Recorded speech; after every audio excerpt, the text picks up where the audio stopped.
Welcome to Top Sports Talk, presented to you by Top Sports News. I am your host, as always, Caleb Zinnerat. Next to me, as always, is my co-host, Isaac Deer. Isaac, how are you doing today? I'm good. We got some sunshine today, some great weather. Was outside. The girlfriend and I took the dog to the dog park yesterday with about 800 dogs, but good experience all around. I'm glad we got some sunshine out. Wearing my WrestleMania shirt. We're coming off of a really fun Royal Rumble last week. I don't know if you watched or was emotionally involved. Yeah. Yeah, emotionally involved in that main event match, but yeah, what a time to be a WWE fan, though. It's crazy. If you haven't watched the Royal Rumble yet, I recommend getting Peacock. One of the best streaming services out there. Not sponsor, but it's got all the WWE stuff from the from the 80s, the 90s, and beyond. Hmm. No, I had fun. I had fun. I had no football this weekend, which kind of stunk, but Oh, you on the had the bright Pro side, Bowl. You had the Pro Bowl today. besides Tyreek Hill getting cleated by Jalen Ramsey in a flag football game, there wasn't much to That's true. and Derek Carr and Kirk Cousins playing like they were in pads in a non-padded game was also kind of hilarious. So, but let's get it, man. Let's get it. Yeah. We got a lot to talk We about got a today. lot to talk about, but before we get to it, want to thank our gold sponsors, Invista Credit Union and Family Guidance Center, for continuing to sponsor Top Sports News. Also want to shout out the ticker. I personally used it last week to get some scores for the games as I was trying to catch up and get everything going. So keep using the ticker. It's great. You can use it for any sport: wrestling, basketball, swimming, bowling. You can do whatever you want with it. Because it's there for you guys and it's there for us as well. It's a very helpful tool, just right on the website. Pretty easy. But yeah, as Isaac said, we have a lot to talk about. We're going to start off with some wrestling. Shawnee Heights won the UKC Girls Wrestling Championship. They won by 26 points, scoring 78. While the next closest team was Seaman with 52. Some Shawnee Heights champions were Madison Freeland at 135, Sienna Graves at 155, Lily Blair at 190. And then Seaman also had some champions: Natalie Smith at 115, McKenna Stuke at 120, Madison Murray at 125, Cody Best at 130, and Cadence Heston at 140. And Topeka West also another Shawnee County team in the UKC, placing fourth with Naphtali Length at 105, winning a league title. And the key to Shawnee Heights' success this year, I was reading up on Rick's story about, is their depth. I mean, they're pretty loaded in all classes, and they have bodies there, which is really important, especially when you kind of get knee deep and late into the season. But Shawnee Heights has really good depth all around, top to bottom, and I think that really helped them get this UKC championship, especially and Seaman and Shawnee Heights had the duel, I think, about a month ago. And Shawnee Heights won that, and there was a lot of scratches from Seaman, but Shawnee Heights' depth. I mean, they can really make a run, and they make each other better. But yeah, pretty impressive run that they've had lately. But yeah, shout out to Shawnee Heights. Winning the UKC is a big deal, especially with some of the schools in the conference. That's a huge pat on the back for Shawnee Heights for sure. Yeah, shout out the Thunderbirds. Washburn Rural Girls also won a league title, the Centennial League title, for the third straight year. They had 8 individual champions: Kristen Rizak, Maddie Blau, Annie Gallegos, Addison Brockstrom, and Lakin Clark. Madison Davison, Tiani Roten, and Sophia Ross were all champions for Washburn Rural Girls. Yeah, 8. That's a lot, right? 8 individual champions. A lot. A lot. And Alexis Fredrickson picked up win number 100 the other day. Didn't even start wrestling until she was a sophomore, so she's getting those wins without that extra year. That's pretty impressive. Also, we've mentioned her 1,000 times. I don't know how many episodes we're at now. We mentioned her 1,000 times, maybe per episode. Addie Broxterman, yeah, 4-time Centennial League champion. The first 4-time Centennial League champion in its league's history. So that's huge. She's already etched her name in Kansas history already with the most wins ever. from a woman wrestler in the state. So Addie Broxterman keeps on cooking. Washburn Rural keeps on cooking. A league title was destined to happen. I think you and I talked right before we started recording here. It's pretty much automatic at this point. When like you think about the dominance, it's no disrespect to anybody else in the Centennial League. It's just Washburn Rural's really, really good. They have a really good culture and a good program, and everybody's bought in. And Washburn Rural's legit, top to bottom. It seems like you see the same names that are winning these matches week in and week out. No matter how big the tournament, no matter how small the tournament, Washburn Rural's always going to be top one, top two, top three. Yeah. They're usually going to be the top dogs. So the women's program, Damon Parker's program at Washburn Rural, is definitely something special. And it's fun to see the results that come out of there. But yeah, 8 individual champions, third straight Centennial League title, and Addie Broxterman, by the way, who wasn't selected as the Centennial League Wrestler of the Year. I don't know. It's like I said, this is no disrespect to anybody, but man, I don't know how they let that one slide in. Interesting. Oof. Yeah, like I said, absolutely no disrespect to anybody. This one's just kind of a shocker to me that Broxman didn't get Centennial League Wrestler of the Year, but we could, we'll skip that part. But I know at Washburn Rules wrestling account, women's wrestling account, also had something to say about it. So go check it out. Go check it out if you're interested. But big congrats to Washburn Rule. The women wrestlers making history once again, and it becomes a weekly occurrence where we're talking about their wins, which is great for us. 100%. Yeah, really good to talk about pure dominance in any sport. Really, it's always fun. We get it every week with Washburn Rural girls and with Highland Park boys. So yeah, it's just over and over and over again. We get to talk about dominance, and really lucky to do that. Getting on to basketball. We're going to start with Hayden versus Manhattan, where Isaac was in attendance. There was 4 double-figure scores for Hayden as the girls won 57-41 over Manhattan as they win their 5th straight game.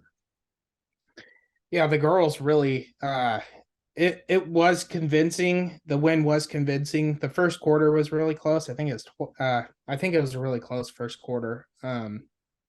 With Hayden kind of I forgot if Manhattan had the lead or Hayden had the lead. Anyway, it was a close first quarter, but after that, I mean, Hayden really got rolling. And Manhattan's really decided the series the last 10 games coming in before Friday night's matchup. I think Manhattan won 9 out of the last 10 matchups before this game. So it was definitely let's reverse the curse kind of night. And especially you get the right Hayden team right now, who I think won its 5th straight game, coming in off of that Top Gun Invitational Championship as well in Wellsville, where they won 3 there. They won that Shawnee Heights game right before that tournament, and then they get a huge win against 6-8 Manhattan. Little 4A Hayden doing work. And we talk about them all the time too, the duo of Lauren Sandstrom and Briley Meyer. One of my favorite post tandems to cover. They can shoot beyond the arc. They're very tall, very lengthy forwards. And Lauren Sandstrom and Briley Meyer really took over in that third quarter. They had 13 of the 15 third quarter points for Hayden. I think Sandstrom had 8 and Meyer had 5. And Briley Meyer, I think, may have went 7 of 7 from the free throw line as well late in that fourth quarter. And Lauren Sandstrom got to the line as well. Great night. It was a great night for Hayden overall. Very convincing win against a Manhattan team who's, I mean, they were coming in hot too. I think they won 3 of 4 wins out of their last 4 games. And this definitely wasn't an easy contest at all. So it was a big tip of the cap to Carnival Reynoldson and to everybody that's involved with this girls team for sure. Yeah. And also Hayden boys, as you mentioned, the Hayden just had a good night overall, as the Hayden boys won a really close game, 51-48, also against Manhattan, where Joe Otting had a big time game for the Wildcats. Yeah, it was defense, and physicality. It was a brutal game. 2 teams that know each other very well, 2 physical teams that know the enemy particularly well. And it was just a brutal physical battle. You get two greats down in the paint with Manhattan. You get Jack Wilson, and then for Hayden, you get Joe Otting. But there wasn't a lead in this game that was bigger than 6 points. It was that tight of a game. There was no clear cut favorite at all at any point in this game, which was fun. It was really fun. It was hard to really lock in and keep up with my story, but because I just wanted to be a fan and watch the game, and the environment was electric there, man. It was standing room only. Like it from bottom to top, it was filled full of people, and it was a hot one. Not gonna lie, it was a little musty. It was a little hot. There was a lot of people in there, but it was. I'm glad for Hayden and its faithful that the Wildcats were able to win. Because being that hot and that musty and that stinky for 4 quarters probably wouldn't have been fun if they lost. But man, back to the game. Joe Otting dominated, man. Joe Otting, he had 9 of the first 12 points in the opening quarter for Hayden. And I talked to Manhattan's coach, Benji George, after the game, and he said that they had a game plan around him after that first quarter. They came in game planning like they would any other game. They didn't specify anybody in particular. They didn't have any special assignments to one player, but they game planned, changed their whole plan around Joe Otting after his first quarter, because Joe Otting was just bucket after bucket after bucket. The dude was just getting his. And that's no disrespect to anybody in Manhattan, but Joe Otting was just a monster in the paint early. And when they game planned around him, I mean, there was multiple people tagging up on him.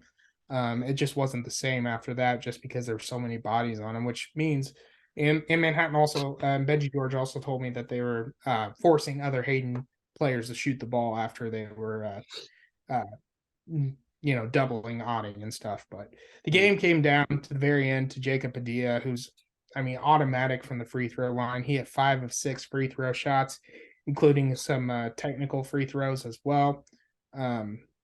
Yeah, and Hayden came up with the win. Manhattan tried to chuck out that 3 at the end, and it just didn't fall.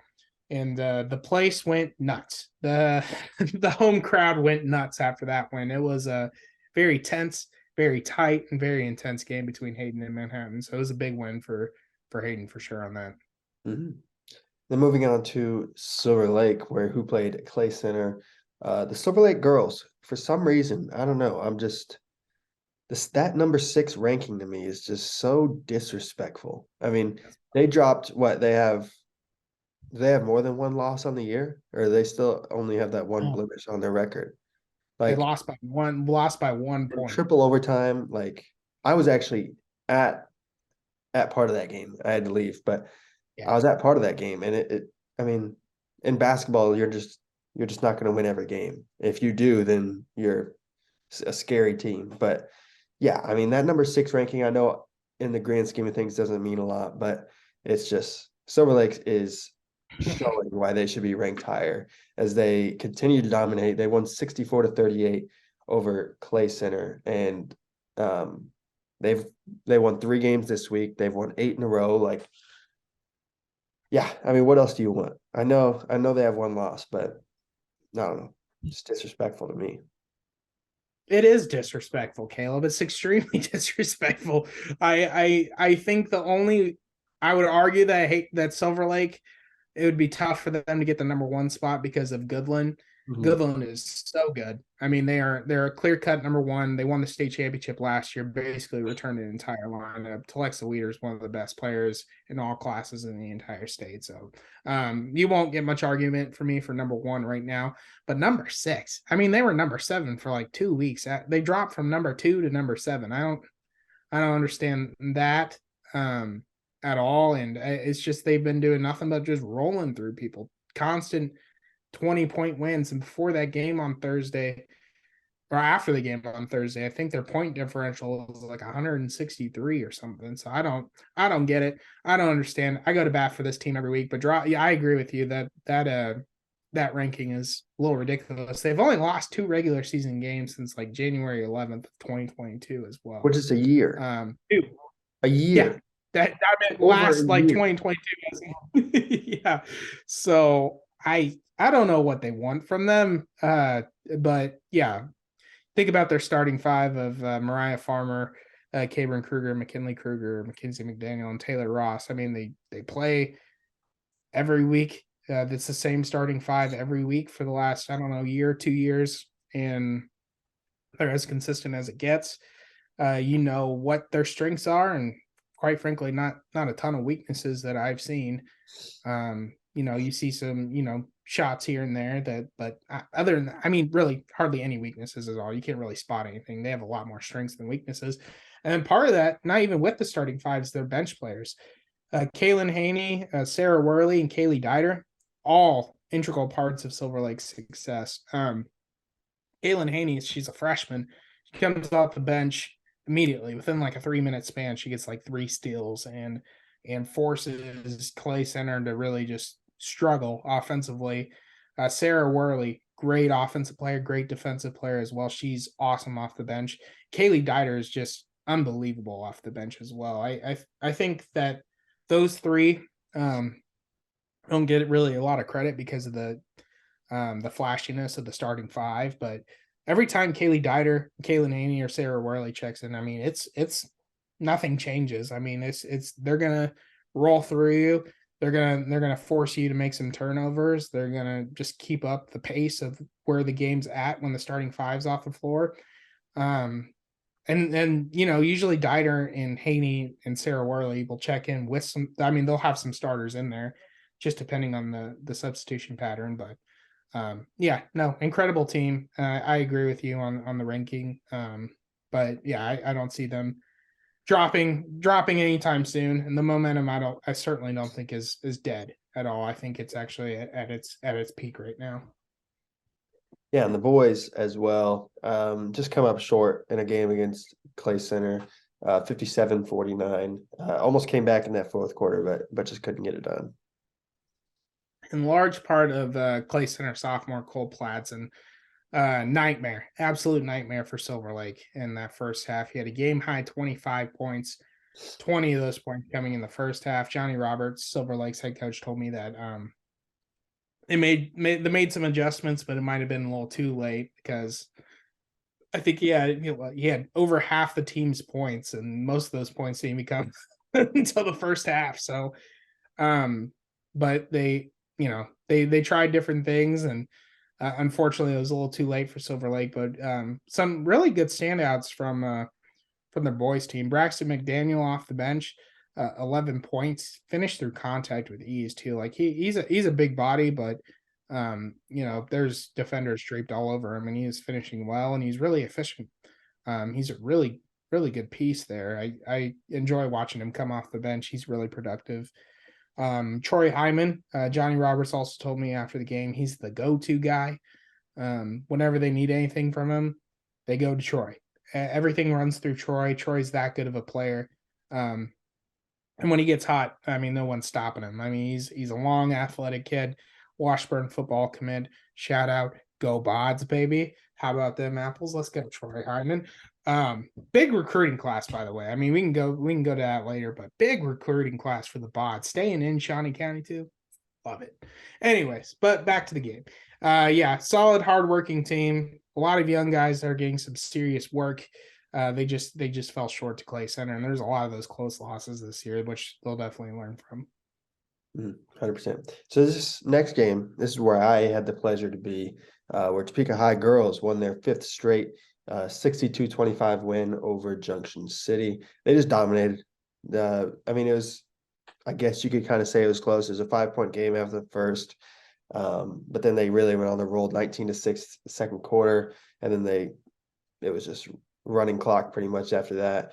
As they ended up winning by nearly 40 points. Kiki Smith, I mean, this is the first time I got to watch her live, and man, she's the real deal. She had 22 points set out. I think most of the fourth quarter she didn't even play, and still got 22 points. And LaDacia Baird off the bench. Well, actually, I should say off the bench. I think she started that game actually. Added 14 points. She looked really good too, shoot the ball well as well. So yeah, I mean, these Trojans, they're looking dangerous, and with the season wrapping up quicker than I thought, really, it's going pretty quick. tournament time is going to be fun for these Lady Trojans because I think they're going to make a big time run. Big time rush for the big time run for the Lady Trojans. Absolutely. This team is electric. Brittany Redmond's group is great. I mean, when you talk about it, Kiki Smith, man. Hey, how was that? How was your first Kiki Smith watching Man, experience? Was it fun? it's just different. Like it's not what I don't even know what I went in there expecting, but she just dominated. Like she was head and shoulders above everybody else on the court. And it was just you could just tell there was um just a different feeling. Like when she had the ball, she was going to score or she was going to help somebody else score because they had to send two defenders at her. So she's legit, man. She's really good. Yeah, D1 colleges, coast to coast. Give Mhm. Kiki Smith a call. I'm telling you right now, she will not disappoint. She's a game changer, a game wrecker. I mean, she will be a foundation for whatever team she goes to next. She's just an unbelievable player. And you add LaDacia Baird and you add Ayanna Leisman off the bench has been extremely underrated. I think Ayanna Leisman's been a great player off the bench for them. Kimara Marshall is a great defensive player. I think she's a freshman as well. At that kind of that 3 spot wing player. Kimara Marshall's great. Addison Carroll, D1 athlete going to Illinois for softball. Perfect. Fake Shields is great. I mean, you can go on and on about Topeka High's lineup. It's just stellar all the way around. But Kiki Smith's legacy is definitely growing within each week. I knew she was going to have a big year this year. I knew after Talia Thomas left last year that Kiki Smith would have her opportunity to really show what she's capable of, and she did last year, granted, but this year she's really coming onto the scene as one of the top players in the entire state. Moving on to Washburn Rural versus Emporia, the number 4 ranked in 6A against the number 4 ranked in 5A delivers. Instant classic. Washburn Rural won 45-39 in OT over Emporia.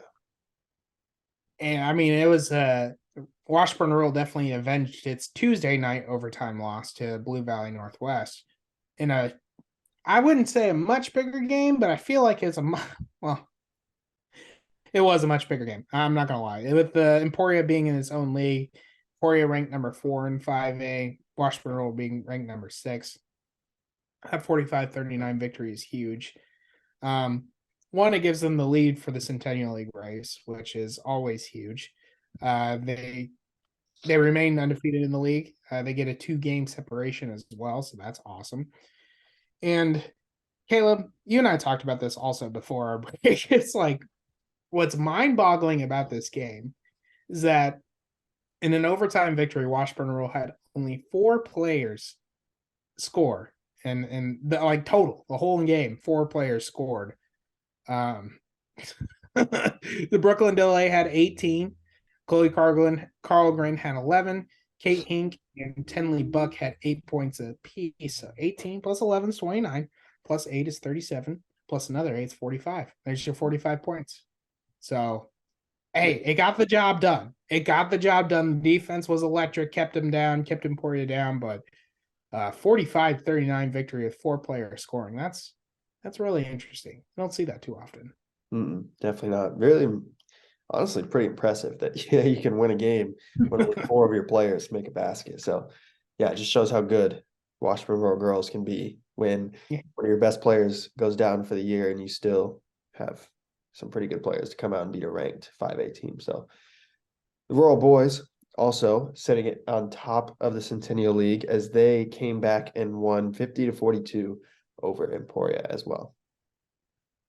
And that was also impressive too, because they were down 24-10 in the middle of the second quarter as well. So, I mean, they were down by a significant amount in the middle of the second quarter. They get 38 points, combined points from Jack Batchelor, Wyatt Conklin, and JC Hine. And Washburn Rural came alive when it mattered the most towards the end. So it was a true comeback win when you're staring at a 14-point deficit right before half. That takes everybody. That definitely takes everybody. And Washburn Rural's a pretty terrific team. We've seen a lot of greatness from them overall, but this win was strikes me as impressive, and I think that Emporia is also a really good boys team as well. They've really had some quality wins, so that wasn't an opponent that Washburn Rural could take lightly either. I think that was definitely an impressive win from the Junior Blues on this one. 100%. Moving on to Shawnee Heights. Started the episode of Shawnee Heights, going back to him now. But basketball world, 5A number 9 ranked Shawnee Heights girls basketball team kind of had something different in this week because they've had a bunch of close games recently. Then they blew out Leavenworth this week, 62-43. So big time win for the Thunderbirds. And they needed that one big blowout win too, because they haven't had that. They may have had it earlier on in the year, but it's been a while since they've had a blowout win. And you think about like the 5 or 6 previous games that they've been, I mean, it's been decided by like 4 or fewer points. And on Tuesday night, they had a 4-point loss at Baser Linwood. Shawnee Heights finally gets to breathe a little bit. They get a big win against a pretty, solid Leavenworth team that's really coming along. But 62-43, that's really impressive. And on the defensive front, you forced 23 turnovers. That's also really impressive. And Emory Doby had a game high 18 points, which is not a surprise at all because that roster is loaded.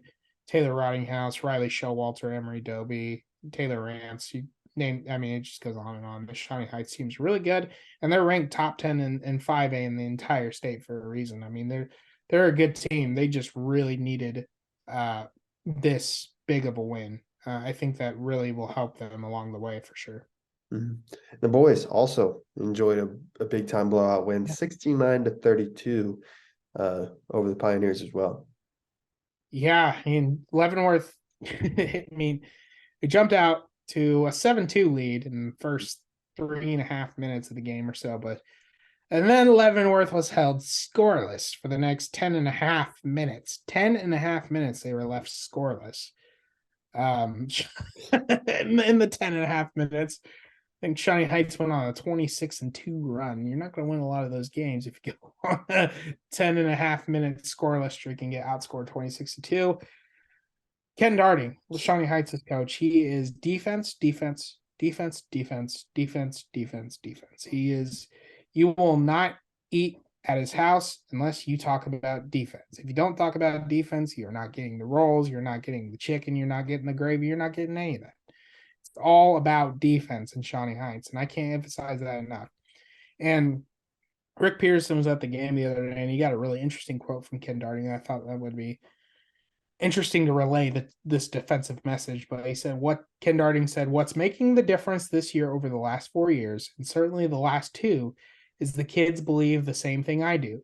They believe that defense wins. They can't go out and get in a shootout and win. And Ken Darting's told me that like 2 or 3 times this year. He's like, we can't outshoot anybody. I'm like, oh, he's really saying you can't outshoot anybody. They can play defense better than anybody though, for sure. I mean, I truly believe that Shawnee Heights is the best defensive team in the UKC just because of how, I mean, it is forced through them since they come to the Ken Darting's programs that defense, we're not going to be the most athletic group out there. We know that, but we will play hard, we'll play physical, and we'll play you tough. And that's what they do. In that win, it's 69-32 win. What's that math? 37 points? Yeah. Is that right? 37 Yeah. points? I mean, 60, they still got some points, 69 points, and Jared Sanchez had 18 points. He had a 4-point play in the third quarter, so that's also cool. Brennan Dodge had 14 points. Q Stovall came off the bench to score 13 points. Just an all-around terrific win for Shawnee Heights for a win that I know Ken Darting really, really, really loved. A 10.5 minute scoreless stretch is something that I can see Ken Darting screaming about in the locker room. I can envision it. I know what he said without knowing what he said. I know what he said. It's great. And that's truly a Shawnee Heights victory. That's a Ken Darting victory. And that's definitely a statement win. I would be underestimating it by saying it's a statement win. That definitely is, though. 100%. And we always talk about them, but they're always worth talking about. Highland Park continues to dominate. The girls just coasted 65-23 win over Washington, where Amelia Ramsey, as always, went off. But we'll talk about her a little bit later. Yeah. There wasn't much to to be quite honest with you. There wasn't much to this game. To be as nice as possible, it was never mind. It wasn't a great effort by Washington by any means, but they might have put up a great effort, but Highland Park was just playing that good. Last season, it was 4 wins for Highland Park, right? And the message was trust the process. Just keep trusting in who we got. Coach Rob Brown was trust what we have here. Let's keep building. And it was with a lot of painful growth as well. This year, it's go win it all. Go win whatever you can. Go host a sub-state game. Get to Emporia for that 5A state tournament and just win as much as you possibly can.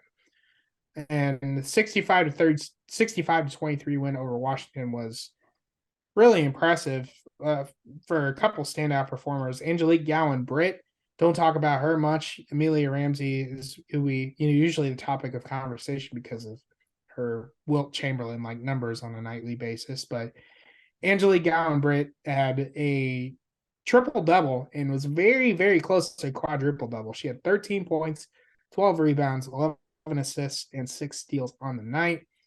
She was the player everybody was looking out for. It's like, oh, now we have to pay attention to this player. And then Amelia Ramsey's waving down low, and she's got her wingspan up. She's got one arm up, waving for the ball. But Angelique Gowan Britt absolutely balled the other night. She was all over the place. She was crashing passing lanes. She was just getting the job done defensively and offensively. So Angelique Gowan Britt was sensational. Amelia Ramsey, Rob Brown calls her double Mills. I don't blame her. 18 points, 17 rebounds, 5 blocks, and a couple of steals. So, I mean, there you go. There you have it. Let's go. I mean, that's really a 65-23 win. I don't know, Caleb. I just think it takes everybody. It's like the Chiefs versus the God, I really don't want to hurt anybody's feelings or tick anybody off this episode. So I'm really just gonna stay silent. I'm done. I'm done. Good job, Highland Park. Great win. Mhm. We're not going there tonight. We'll that'll be after dark. That'll be top sports talk after dark. We'll go There there. you go. There you go. And yeah, the boys also have a big win. But just a totally different situation with the Highland Park boys. So yeah, big win for them, 76-43 over Washington, but some scary times for them. Yeah, head coach Mike Williams, he spent his day on I think it was Tuesday. He spent his day at the hospital. He had chest pains and he was stuck in there until about 6 p.m. He told me that his family's had issues with the heart. He's had heart issues in his family. But he was stuck there until 6 p.m. He felt some significant pain and he really wanted to go get it checked out. He said it was a really scary moment for him, which obviously if you're having some really bad chest pains and some people that your family members have had a history of it, that's definitely scary stuff. And really, I'm glad that Mike Williams got it checked out. And some things are more important than basketball. Obviously, we look at the pro level. We've seen what happened to DeMar Hamlin not too long ago with his heart and his issues in his chest. So, I mean, it's a big deal to go get these things checked out. So, props to him for prioritizing his health and not risking anything. Missed the JV game, missed most of the day at school. And then he showed up around 6:45 or so, and he coached Highland Park to a 76-43 win over Washington. So he said that the other coaches and the players held it down for him, and they're the standard, man. Because if something scary like this happens, no one ever expects it to happen until it happens. So the fact that Highland Park was so mature just to handle this through, and I bet they were all worried about him, but they were able to kind of hold it all in. And then Mike Williams shows up right before the game starts. So that's huge for Highland Park's morale. And I think they were going to beat Washington regardless. But Mike Williams is just a fantastic leader, a model coach overall. I mean, the guys really play for him. They love each other. Mike Williams is definitely the standard when it comes to coaching, and I don't think a lot of people do it better than him. But it was terrific to see him come back and for them to get a 33-point victory over a conference opponent. that's pretty special. So Highland Park and Mike Williams. Mike Williams, I'm glad that you're doing well. He's a fan of the show, which is great, and I'm really pumped that you're able to kind of coach this win and finish out the week, and that you're feeling better. So that's awesome. Definitely awesome to hear. Yeah, shout out to Coach for sure. Now we got everybody's favorite segment, Fave Five. I don't think we have to mention how important it is to everybody. Mentioned how prestigious these awards are. I mean, everybody knows this is it. If you wanna get your name out there in Shawnee County, you got to get on the Fave Five. It's just how it is. It's just how it is. So let's get right into it, Mister Deer. Yes. All right. Rock, paper, scissors, shoot. Oh, okay. That's 2 out of 3. Let's do it. You already know. All right. Rock, paper, scissors, shoot. Ooh, okay. Okay. Rock, paper, scissors, shoot. Oh, one more, baby. One more. We're staying alive. Did this last time too. Rock, paper, scissors, shoot. Got me. Here we go. My number 5. Mackenzie McDaniel from Silver Lake, 19 points and a big time win for Overclay Center. She hasn't been on in a little bit, it seems, and she definitely deserves it. Has a great performance every single week. So congratulations, Mackenzie McDaniel. You just made a list. My number 5, we're going to the pressure cooker where Tamir Anderson resides, baby. The 3-point machine off the bench. He comes off the bench, just boom, boom, boom. 4 3-pointers for the Scots the other night. He's been huge, huge part of the team's success this year is his electricity, his accuracy, his daggers from beyond the arc, off the bench. Tamir Anderson, you just made the list. Congratulations. My number 4 spot, you mentioned pressure cooker. This guy had a lot of pressure on him. Jacob Padilla from Hayden sealed the deal with some clutch free throws against Manhattan in their 51-48 win. Congratulations, Jacob Padilla. You got ice in your veins. You made the list. Good job, Jacob Padilla. You just made Caleb's list, which is a great pick. And we're staying right there on Gage.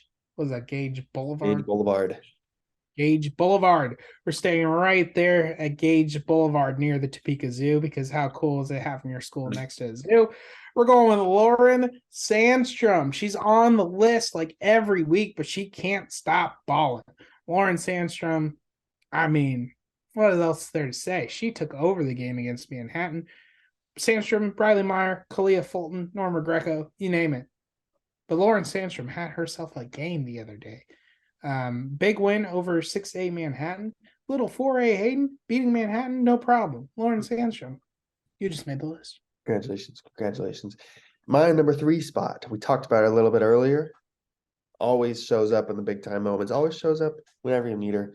Kiki Smith from Topeka High scored a game high 22 points against Junction City. Just couldn't miss wherever she was, whether she was doing jellies at the rim or she was shooting it in the corner, shooting at the top of the key, dishing it off to her teammates. She was just everywhere. Kiki Smith, congratulations.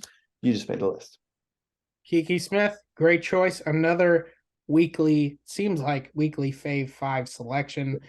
We're going back to the pressure cooker. You think I'd leave the pressure cooker without mentioning Angelique Gowan Britt from Highland Park, almost a quadruple double against Washington, your conference opponent, Casey Washington, almost a triple or quadruple double. Are you kidding me? Man, Angelique Gowan Britt. I think she had 8 steals against Wyandotte too on Friday night. Can't let that slip away. I think 16 points, 18 steals, and a bunch of assists and rebounds. Angelique Gowan Britt, you're balling. You just made the list. Congratulations. My number 2, Isaac mentioned it. Weekly appearance, and this person appears every single week. I am pretty confident she has been on the list. I mean, if we've done this 10 times, she's been on it 9.5. I mean, she is legit on this all the time. Addie Brockstrom, only 4-time Centennial League champion in league history. She only wrestled one match in the actual championships, but pinned it in less than 2 minutes. So congratulations, Addie Brockstrom. You just made the list again. The only 4-time Centennial League champ in history. That is great pick, Caleb. Great pick. We're staying right there. Same team, same roster. My number 2's got to go to Alexis Fredrickson, who's also a league champ. Win number 100, despite not wrestling until her sophomore year, getting it in the Centennial League tournament. Got to be kidding me with that, Alexis Fredrickson. Congratulations. You just made the list. Congratulations. My number 1. I mean, we talk about weekly appearances. It doesn't get better than this. Amelia Ramsey. I mean, from Highland Park, 30. This is in the last 2 games. Washington and Wyandotte. 35 points, 32 rebounds, 8 blocks, 4 steals. Breaking that down for you, that is about, I want to say 17 and a half points a game, 16 rebounds, 4 blocks, and 2 steals a game in her last 2 games. And we talk about Wilt Chamberlain numbers. Wilt Chamberlain wishes he could be that dominant. I mean, Amelia Ramsey's just putting it on people. And congratulations. I don't know if I even need to congratulate you anymore. It's probably a disappointment if you don't make the list for the week. So congratulations, Amelia Ramsey. You made a list again. Obviously, for obvious reasons, Amelia Ramsey. Congrats on it again. Does that mean we have to go to my number 1 now? Yes. Number 1 spot. Does it? Yep. We're going back to Gage Boulevard for this one. We're going back to the Wildcat. Back to the zoo, back on Zoo Street. All right. They got bears, they got elephants, they got tigers, they have lions, but I can tell you, they do not have a Joe Otting. They do not have a Joe Otting. I recommend that they do. They'd probably get a lot more ticket sales. Topeka Zoo, I definitely look into that. But Joe Otting was a monster. He was a monster. 1 quarter alone, I could tell Manhattan was flustered. They were flabbergasted. They were absolutely out of answers. Joe Otting, 1 quarter was almost 4 quarters for not even just in points. It was just his presence on the court was just insane. I mean, he was just getting looks from everybody. But Joe Otting, just his dominance, Notre Dame for football. Can't wait to see that. But he himself is a game wrecker, and he's one of the top post players in the state, despite basketball being his number 2. So Dwayne Paul and his crew have a guy like Joe Otting around, you're going to win a lot of games. But Joe Otting, you're my number 1 pick on the Fave 5 list this week. Let's go, big fella. Let's go. Congratulations to the 10 players that made our list this week. This was a very long episode, longest we've had in a while. So if you made it this far, shout out to you, because you're diehard. I'll say that you're a diehard. And if you made it this far, you had to enjoy it at least a little bit. So leave a like, subscribe to the channel, click the bell. We will be back next week with yet another episode of Top Sports Talk. But Isaac, you got anything else before we sign this off? Next time we film, man, my Chiefs, we haven't discussed times yet on when we're doing this next episode. Yeah, it's gonna be an interesting next one. week. Super Bowl's next week, man. Mm. We got. I hope we do it before Super Bowl, so I'm not emotionally upset or overly happy. I kind of because it could be one or the other. I that's one of my toxic traits as a human being, is that I let my favorite football team depict on what mood I'm going to be in. So I hope that maybe we'll just see. But Super Bowl's next week. That's what I'm trying to get to. Super Bowl's next week. Let's rejoice. And then it's going to be a sad 6-7 months without the National Football League being on TV. So. Very sad. Very sad. Yeah. You can watch the NBA if you want to. Hey, Kyrie. Big time trade. If he shows up to work more than twice in a month, Luka and Kyrie could be. That is true. It is true. Luka and Kyrie could be it, man.